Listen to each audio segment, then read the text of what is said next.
এই দেখ সহনুর লেসি ক্রিমটা, তোর মুখে যদি একবার মাখু না তোর মুখ পুরা দুধের মতন সাদা হয়ে যাবে। আরে সত্যি কইছু? কাই দে দে দেখি, মাখি মাখি ফর্সাই পাড়ার সব মাঝি আমাকে দেখবে। এটা পুরা মুখে তোর ভালো করে মাখবো, হ্যাঁ, তারপরে দেখবো বেশি করে মাখলে তোর মুখ পুরা আরো সাদা হবে দুধের মতো।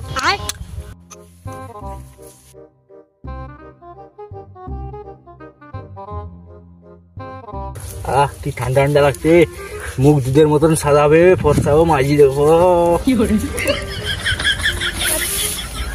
এবার ঠিক আছে, এবার তুই শুধু 2 মিনিট অপেক্ষা কর, দুধের মতন পুরা সাদা হয়ে যাবে, 2 মিনিট। এত জ্বালা হয়েছে কেন রে?